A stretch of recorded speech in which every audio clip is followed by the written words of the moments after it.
Hey, what's going on everyone? It's Alwyn here with another video. I hope you guys are all having a wonderful day as always. Today we're going to be going over last night's Mad Money with Jim Cramer, which is March 31st. So let's get right into it, but before we do so, make sure to go down below and subscribe to actionalertsplus.com. It's a great service. I love all the alerts that they send out. It's really good for understanding portfolio management and things like that. And then also subscribe to Jim Cramer's Real Money columns, which he'll post on every morning. So let's get right into the markets yesterday. As of the close, we know that the Dow was down 0.26%, S&P was down 0.36%, and the Nasdaq had a really nice day, up 1.54% after a lot of just beatdowns after beatdowns for the last 7 weeks. So it's been a pretty harsh time for the Nasdaq, but they are seeing some light there. So let's right away get into the buy, sell, and holds. What is Cramer saying here? Again, right, we want to make sure, and I'll get to this, in our second segment here, but we want to make sure we're trimming whenever we get the opportunity. You don't want to trim necessarily tech all the time into, weakness or loss, unless you have to, that's okay if you're down a lot. That's okay to cut the losses and move on instead of getting out of the entire asset class as a whole. But what we should focus on here is that, get into cyclical plays and days that, the market kind of, pushes them down or, has some selling pressure around them, right? When there's a lot of, buying pressure on these tech stocks, that's your time to trim them, put some of those gains into these cyclical based stocks, right? So the more boring stocks are finance stocks, obviously the industrial stocks, really start to focus there, especially when we have these counter trend rallies, which I'll talk about shortly here, right? So what are some names to look at? CTAS was, a stock that Cramer recommended to buy there. Google, he said Google over Viacom. Obviously, Viacom had that issue with Archegos, and they had an overly concentrated position of more than 10%, which is the amount that they're allowed to. And because of that, Viacom had a $3 billion stock, a secondary stock offering. What did that result in? Well, that dilutes the shares, so the value of the shares goes down ultimately. And Archegos was 5 to 7x leverage. Hear that, 5 to 7x leverage. So they just got killed. They started getting margin called and things like that. He says stay away from Viacom. Focus more so on Google. Okay, and then Roku. Somebody called in. Hey, I have a son. A grandson, whatever. Is Roku a good play? For like long term. For kids, he said it's great. Roku is overpriced. It definitely is overpriced. If you look at the price to earnings, price to sales ratio, you'll notice that. But it has pulled back some. Long term, why it's a great technology, has a lot of room to run, long term speaking. But in the shorter term, in the next 6-month period here, we want to focus more on the cyclicals, move away from the tech and high growth names, high multiple names. Apple, which we'll get to the last segment here, and Tractor Supply, which we'll also get to at the end here. Hold on to Helion. Obviously, it's been, beat down. I think in the last 3 months, around 75%. It's seen a very harsh time. Obviously, sell tech into, strength. Right, today, yesterday and even today's market are good times. Cramer's going to keep saying, sell out of tech. Why?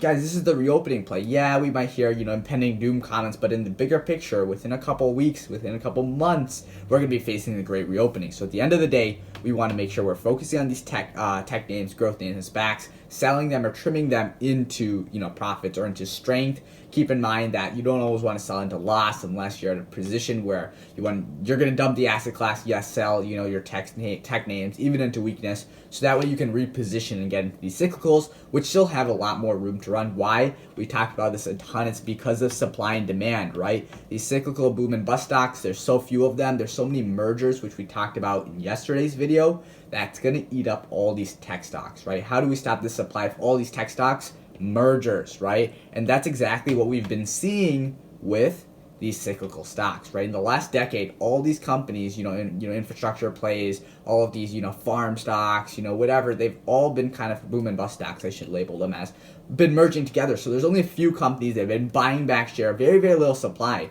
whereas tech is the opposite. So once, Wall Street realizes that, hey, our clients are losing a lot of money with SPACs, they'll stop or slow down at least their underwriting process. And that's what we want to see, but there's still a long time for that to come. And that's why there's still upside for the great reopening plays. And that's why his main focus is always on these cyclical stocks, okay? So those are things that we want to, again, sell into strengths. Just note that there'll always be a better day to sell. So just because it goes down, don't sell. It's really hard sometimes because you think, just want to shift into these reopening trades. Take time. You're always going to see better days as we did yesterday and we see today. Okay, so let's get into the first segment here. It's a tectonic shift. Okay, so what is he talking about? Obviously, tech is what he broke up here, and he's talking about this counter trend rally, which we saw yesterday, right, with the S&P and the Nasdaq, being really, really in the green, which is a good sign for a lot of, especially younger investors, more risky type investors, right? So obviously, we had a counter trend where money flowed into the tech stocks, right? So Kramer asked, we have to ask ourselves, is this a bottom? Is this the bottom of, this, Nasdaq, continually, excuse me, Nasdaq getting crushed for the last 7 weeks? Or is this just a temporary reprieve like we've been seeing the last, last couple days, where the Nasdaq turns up but then falls down even more. It turns up a little, it turns down even, all right? So it really kills your hope. What are we kind of seeing here? What are we witnessing? Well, he said, let's look at the money managers, right? What are the money managers doing? Well, these, especially mutual funds, they really focus on how they look, right? So we know yesterday was the end of the first quarter. So what mutual funds do actually is that they release their holdings the day before the end of the first quarter, and then the actual last day of the quarter, they'll buy these tech stocks. Why? Because Adobe, companies like that, they see a lot of growth, a lot of good potential, so they want to get into those names and then release that next quarter and show, hey, we got in these plays down here, and they've went up since then, right? So they're really focused on doing that. Why? They care about looks. During this time, what do people care about? They only care about this great reopening, right? They only care about this great reopening trade. So when these mutual funds are buying tech stocks, like, what's going on? Their future earnings are going to be eroded because of inflation, right? So everybody thinks, mutual funds, are, focusing on these great reopening plays, but in reality, they might be stocking up on tech because there's some good value plays now in tech, especially Google, Facebook, and Apple, Jim Cramer has been saying. So the next segment that he kind of went into to kind of break this down was this idea of Cleveland Cliffs, which was up 17% for the day yesterday, which is huge. It's an old-fashioned company. It's very, very boring. Nothing fancy about it at all. But yeah, 17% up in one day is very, very attractive, right? But the thing is that what are they? They just, process and they also mine iron ore, which can be used to make steel, right? So again, very boring company. But this is what, the economy, or at least the Wall Street fashion show wants right now. They don't want your, secular stocks. They want your boom and bust stocks. Why?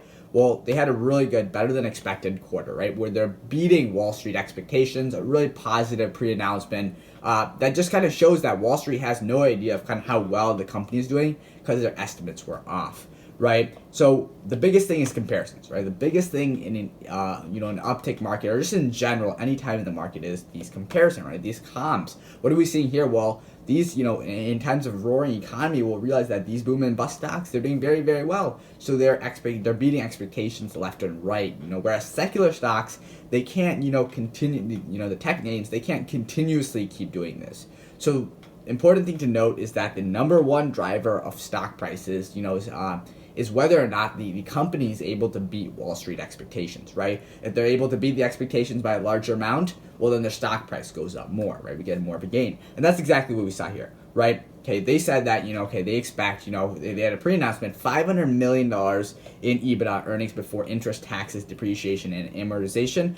Wall Street had expectations at only $400 million. So that's a 20% beat there, which is huge. And, no tech stocks can do this. Why? Because, they've been doing good throughout the pandemic, so they can't have these good comparisons that exist, right? Then he went into the infrastructure bill, right? Like a lot of these industrials, even if a fraction of the infrastructure bill passes, they're still going to end up doing very well because, that's a lot more money coming their way. It's a lot more business coming to Cleveland Cavalier to produce more steel, to produce more infrastructure, which we'll get to the end here, right? So at the end of the day, Jim Cramer says, don't count on tech. Why? It's just going to be a temporary reprieve, even though we hate hearing that, at least the most of us do. Use the counter trend, this is the take home here, to reposition into these cyclical names. Don't dump all of your tech stocks, still stay in, especially Apple, don't trade it, own it, don't trade it, right? Companies like that, you want to stay in there, but just, start to reposition a little, take some of the profits and put it into these cyclical plays, okay? And then the next one was, in his executive decision round was Encino. So in terms of Encino, it's a good test case, right? It's a good test case to look at in terms of, are we at the real bottom of the market, or are we just somewhere along the lines here that, oh yeah, there's a little false hope and then we're headed even lower, right? So what's kind of going on here? So first, what is Encino? Encino is a cloud-based software, for financial institutions, anywhere from really large banks to even these little credit unions, right? So that's what Encino is, mainly cloud-based software. So again, high growth. They trade on high multiples and things like that. What did we see? Well, they had top and bottom line beats, which is really good. 47% revenue growth year over year, which is another really good sign. Obviously shows signs of a growth company there. And then higher than expected forecast for the year. So really, really good signs. It did IPO last year, but it went up, a lot. It got too expensive, got ahead of itself, and it's pulled back a good amount, right? Obviously, now Wall Street, we have to realize, doesn't really care in this market. In today's market, Wall Street doesn't care about revenue growth as much. What does it care about? It cares about earnings, right? So that's the thing that I wanted to highlight down here, actually, is that we care now more about earnings. And, that's why we're going to these lower multiple stocks where they actually have earnings and they're not just trading on revenue growth or even, future revenues, future revenue streams, whatever that might be, right? So that's kind of what we're looking at there. And then obviously we know that, growth is being punished right now, right? But Encino said that they are a growth company. They want to be a growth company. They said in the short term, they noted that there's going to be always these shifts, and in the short term, there's going to be some sort of pain, right? Especially in today's market. But in the longer term, in the bigger picture, when they have capital, they want to make sure they're investing in growth, that they are a growth company at the end of the day. So they said these little short-term things will affect them. It'll obviously affect their stock prices. But in the longer term, these are good companies to play. Right? They said that, they have a 12 billion market, so they have a lot of room to grow and a lot of room to spend on investments, right? And some of their customers, let's get to, they have Bank of America, they have Barclays, another one would be TD Ameritrade. So they have, huge banks that are, in place, and brokerages that are in place here. What exactly do they do? What do they focus on? They focus on onboarding customers, right? They issue loans of any type in order to kind of speed up the process that bankers may face. They also manage opening accounts and things like that. Again, their software as a service, right? And then we know large, customer, they have that large customer growth focus like I've talked about. They're actually looking for their subscription revenues to always be greater than 100,000 is what at least they want. So in these smaller banks, what did they notice? They were really largely affected by COVID, whereas the bigger banks were able to persist. But now these smaller banks are coming back, but they really have a focus on subscription revenue being over 100,000. And then the next part, here, let's skip ahead, was the American Jobs Plan.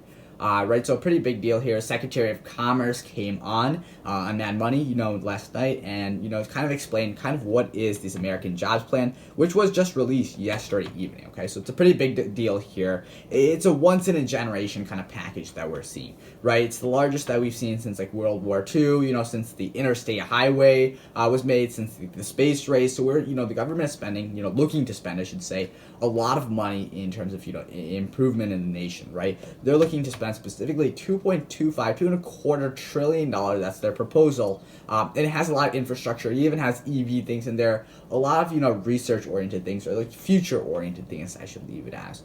Right. So what do they want to do? How are they going to fund this? Well, they're going to be increasing the corporate tax from 21% to 28%. So a pretty high rate there is what they're increasing it, but it's still lower than it was, I think, in 2017. And how this kind of, what's the common ground here between businesses and governments? Well, the businesses, it's very good for businesses, right? Because they're going to boost Americans' competitiveness overall. We know that the biggest goal of this entire plan is to outcompete China, right? Obviously, China is growing at a very fast pace because they are a communist country, right? But they are, looking to, through this bill, invest in America, obviously, right? It's an infrastructure plan, $2.25 trillion going into the economy. So they're wanting to invest in America. Why? They want to improve American manufacturing. They want to improve, workers and, scalability within America. They want to make sure that we're continuing to do research. A lot of times, this pandemic, we could have been ahead of it, if we were doing research before. But, funding for research is very limited, right? So we want to make sure we're ahead of everything and not other countries being ahead of us. So that's what we're looking into. And one of the biggest things with manufacturing here is that we don't have manufacturing, in-house or domestic. It's a lot, we import a lot, right, from China, and that's the problem. Taiwan Semiconductor, they're kind of hoarding up, the supply, so we're not getting that. It really comes down to our end. We should be manufacturing these parts in America domestically, but it's too expensive. So we want to make sure that we put government incentives in order to increase or ramp up this production. We know that Intel really wants to, have these foundries in order to create semis in order to make or process semis. But remember, this is a 2024 thing, so it is a longer term thing. But they want to start, pumping in money so that way there is, infrastructure and manufacturing. So what the semi CEOs were saying is that they need help, right? They need help with employing people in the industry. They need help just with capital allocation, right? In order to actually create these factories, our foundries in the U.S. Well, it's very expensive, right? And that's why we're going out of seas, or overseas, I should say, we're going to foreign countries, foreign nations. So they're going to need help or government's funding in order to get the semi-production actually domestically created, right? So that's one thing. And then, what's kind of the response from raising this, corporate tax from 1 to 28%? Like, isn't the goal of this to help businesses, right? To invest in America, to strengthen businesses so that we're going, we're working further into the future, not, backwards, or sending all of our stuff out of our nation to be as cheap as possible and as profitable as possible. Well, then doesn't this idea of, increasing the corporate tax go against helping businesses, right? Her response to that is that, if we're raising it too high, then that is an issue, right? But this is very reasonable. This increase to 28% was lower than the, rate in 2017 and in past decades. So it is, much fair, in general. It is, not an unreasonable increase is what she says. And then, they're just overall looking to make the tax code simpler, more fair, and, reduce the loopholes. So that way all companies have to kind of pay, similar amount of taxes. And there's, a reduction of these loopholes. And obviously there is the Democrats in power. So that's going to be something that they're looking into. In terms of Jim Cramer's no huddle offense, we kind of went into this idea of pandemic tailwinds. Okay, so what is the result of all this, big pandemic coronavirus, right? Well, this has caused, a new beginning. So let's kind of talk about this actually a little more, right? It's been 13 months, so far since we've learned, it's been 13 months since the bottom of the pandemic, right? It was around, last year, February, when we started to hear about this, right? But now we're hearing about the mistakes that the government has made, right? We're beginning to hear more and more what the, mistakes were and things like that. One, the president was, minimizing the problem a lot, right? Oh, single digit deaths. Another thing was that viruses, spread by surface and not, in the air. Another thing was that masks were useless. So we were hearing a lot of information that not necessarily was true. Well, that could be a lot of times because it was a newer kind of situation that we've never been really put in, right? But now we kind of have it in the back of our heads, right? Well, now we've kind of learned, right? We've learned that there's this lack of knowledge that exists, right? And we don't take it for granted anymore that, there could be another looming pandemic that exists, right? So we've reached this phase of kind of acceptance. We realize that, hey, there can be more pandemics in the future. So how can we as an investor kind of prepare for this or take advantage of this kind of arbitrage that's available, right? That's what we're kind of looking into here. So we still don't, there's a lot, again, we don't know, right? We don't know the exact origin of the pandemic, where it comes from. We don't know, how to prevent, necessarily the next one, because we don't know the origin of where the next one will come from. But we know that this has resulted in is a lot of changes to our consumer behavior, right? And this will, Jim Cramer says, will become more and more pronounced over time, right? We know that COVID has obviously done a lot of psychological damage and has, produced or resulted in a lot of, psychological or consumer behavior changes, right? So obviously we know that the whole country, is kind of, treating this like the Great Depression, right? In the Great Depression, we know that people used to hoard after the Great Depression, people used to hoard their money in, in their houses, right? In assets like maybe gold, because they didn't want to use the banks. Why? Because, during the, Great Depression, when they ran to the banks, well, the banks were all defaulting, so they couldn't, withdraw money because everybody is withdrawing money at the same time. So it's a huge, debacle going on. So we kind of see this, now, same exact idea with the Great Depression. Now what's happening is that we're always going to be fearing the next pandemic, right? We're going to be preparing for the future pandemics because we're kind of traumatized by that. So that's where we want to, take advantage of it as an investor, right? Look at deurbanization. This is going to continue, right? People are going to continue moving from cities to the countrysides, and this is, something that's even going on right now. So two good stocks would be Zillow and Tractor Supply Company, right? They're going to benefit from this rotation towards the suburbs, right? Towards the suburbs or the countrysides, right? What's another one? Another result is, well, how do we, prevent ourselves from getting sick? How do we prevent ourselves from, getting another pandemic or getting really affected by another pandemic? Well, lower the risk by staying in really, really good shape. Make sure your fitness is good, right? So what do we know? Well, we know there's Peloton and we know there's Planet Fitness, right? Those are two good options here, because people want to make sure their health is well maintained.